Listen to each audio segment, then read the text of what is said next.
Olá, amigos do Brasil. Eu sou o Dr. Neto Limon. Eu sou médico formado pela Faculdade de Medicina da Universidade de São Paulo em 1972. Portanto, eu tenho quase 48 anos de medicina ativa. Enfrentei outras epidemias. Você lembra da epidemia de meningite, da década de 70? Eu era um jovem médico então. E muitos outros depois disso. Mas agora vamos falar de coronavírus. Como sabe, o coronavírus começou na cidade de Wuhan, uma cidade de 10 milhões de habitantes, semelhante à cidade de São Paulo, na província de Hubei, que tem 60 milhões de pessoas, também um pouquinho maior de população que é o estado de São Paulo. Esses números são impressionantes, não é verdade? Vamos fazer um pouquinho de aritmética? Se 81 mil casos ocorreram no estado, na província, que tem 60 milhões de habitantes, e o que aconteceu com os outros 59 milhões 928 mil pessoas que não foram afetadas? Estão percebendo a dimensão do problema? Agora, isso já transpassou as fronteiras, foi passar para a Europa, que era o epicentro, e provavelmente o próximo epicentro será os Estados Unidos. Mas será que ele precisa de tantos problemas, tantos cuidados assim? Vamos mostrar algumas coisas, alguns dados para vocês, tá certo? Um trabalho recentemente publicado em 21 de março, portanto, há 4 dias atrás, pelo NOIS da PUC, Rio de Janeiro, Núcleo de Informações sobre Saúde, mostra o seguinte. Pegando os dados no Brasil, a partir do dia 15 de março, certo? E aí, fazendo uma projeção pelos números, nós vemos que os números reais que está em preto está abaixo do nível considerado otimista. E são dados reais, certo? Primeira projeção. E a mesma coisa acontece com o estado de São Paulo. Os números reais estão abaixo, muito abaixo das projeções otimistas. Muito mais abaixo das projeções pessimistas. E não seja diferente do Rio de Janeiro. Tá certo? Muito bem. Agora, projetando isso, comparando isso com os dados internacionais, nos primeiros 9 dias, a partir do 50º caso, é assim que fazem estatística, nós vemos o Brasil aqui pontilhado comparado com os outros países. Outros países têm uma subida exponencial, enquanto o Brasil tem uma subida praticamente reta. Subindo, mas praticamente reta. Tá certo? E através dessa projeção, desses dados, fizemos uma projeção para o Brasil. Esse projeção do Brasil está aqui. Tá certo? Então nós vemos uma projeção pessimista, mediana e otimista.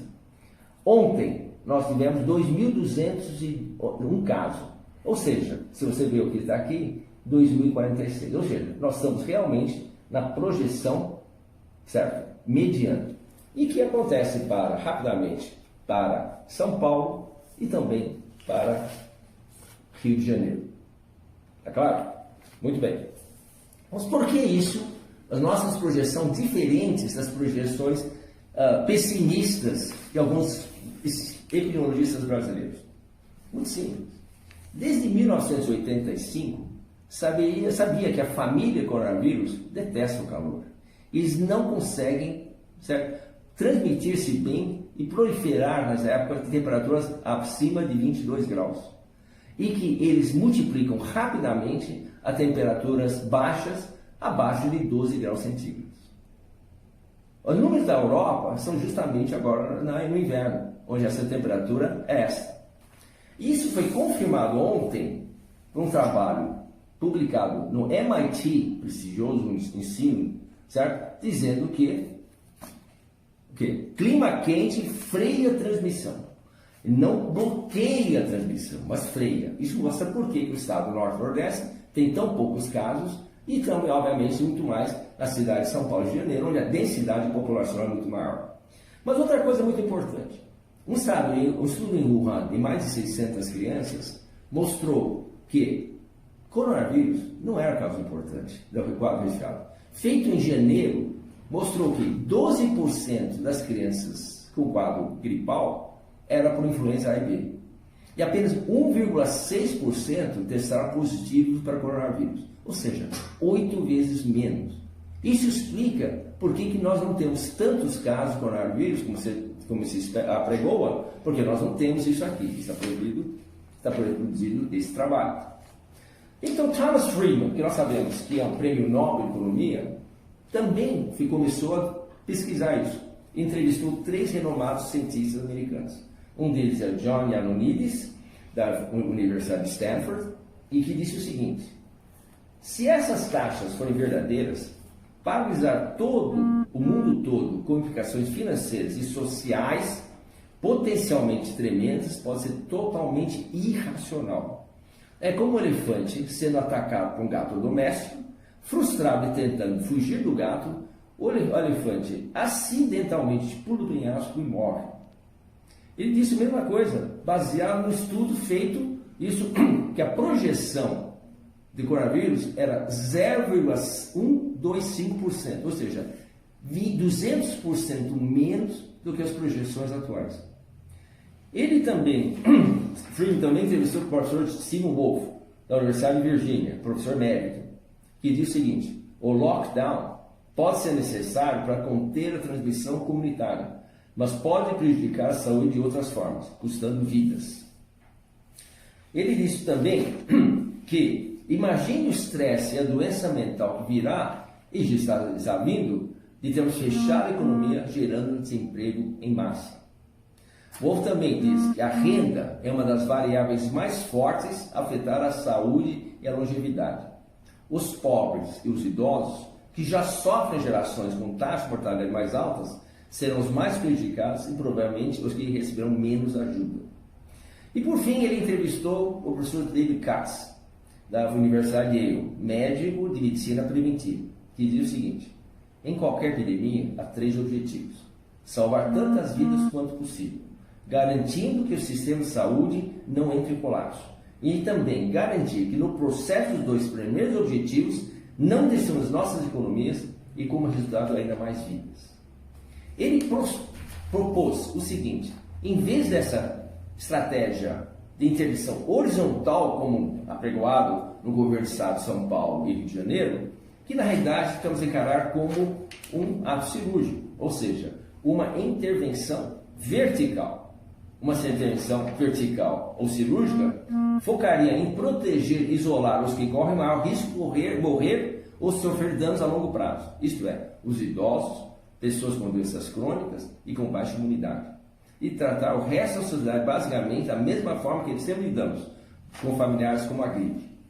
Esses dados foram mais ou menos projetados a partir da experiência do Diamond Princess, aquele navio atracado em Tóquio por 15 dias. Foram 3.500 passageiros e tripulantes, certo? Dos quais apenas 712 testaram positivo para coronavírus. Desses, apenas 350 tiveram doença leve e 7 faleceram. Ora, se você pegar 7 falecidos, 712 testes positivos, nós temos então 1% de mortalidade. Mas mais importante são as outras. Metade das pessoas que testaram positivo tinham doença, outra metade eram sintomáticos. Mas mais importante, e nos outros 3.500 tripulantes, eles não tiveram doença nenhuma. Ela é contagiosa? Sim, sem dúvida, mas não tanto.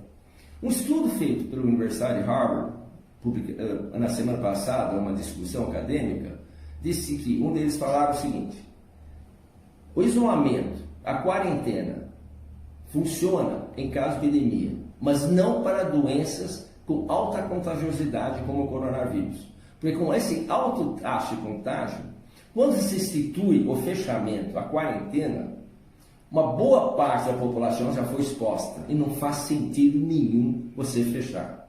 Isso foi demonstrado claramente em Hubei, certo? De 80 mil, de uma população de 60 milhões, apenas 80 mil, e agora estão levantando o bloqueio, e quer dizer, eles estão cientes que o resto da população está imune, e é verdade.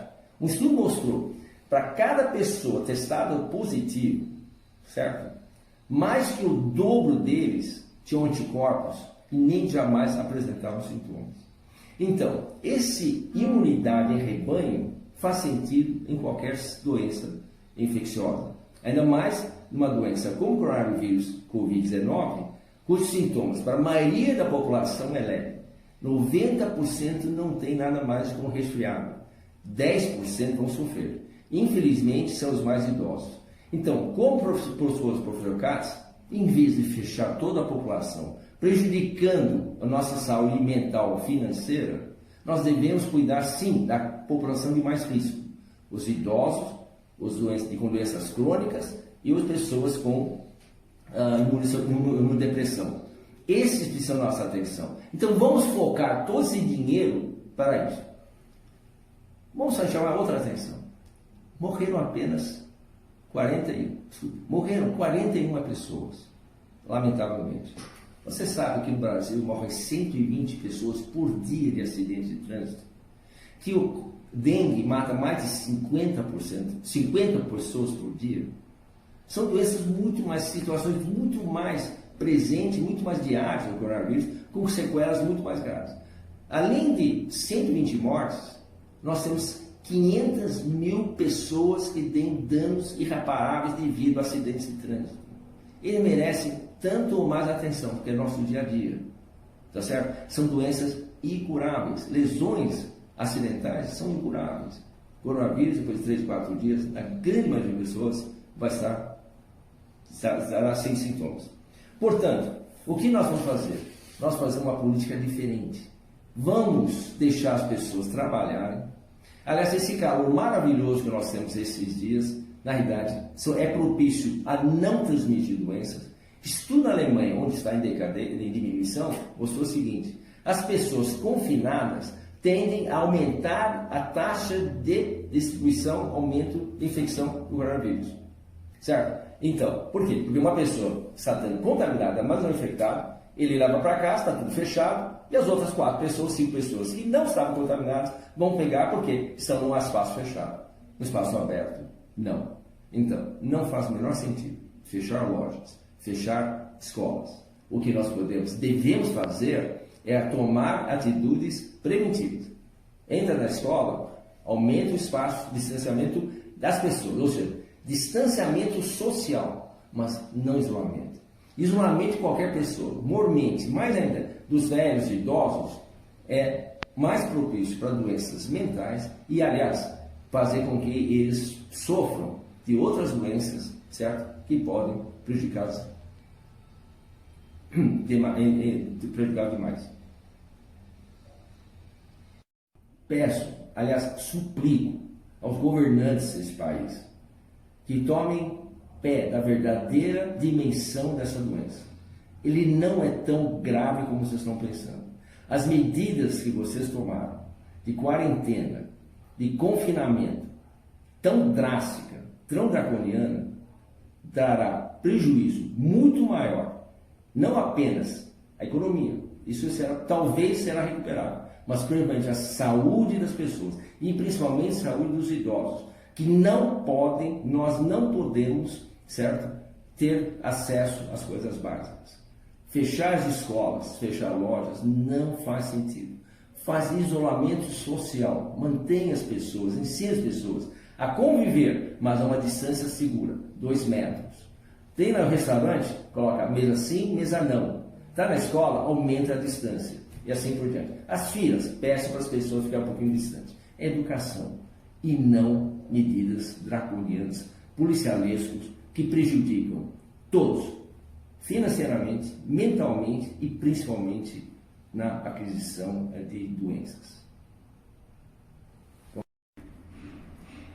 Uma máxima em medicina diz que veneno e remédio diferem quanto à dose. Se é um remédio que dá uma dose muito alta, você acaba prejudicando, intoxicando ou até matando o paciente. Uma dificuldade no tratamento de tumores é que você tem que dar a dose do remédio para matar o tumor, mas não matar o paciente.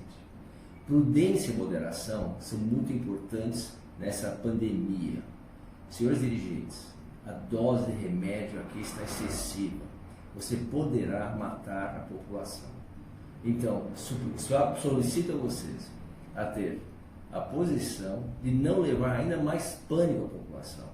Você lembra que pânico e medo mata até 10 vezes mais que o agente causal.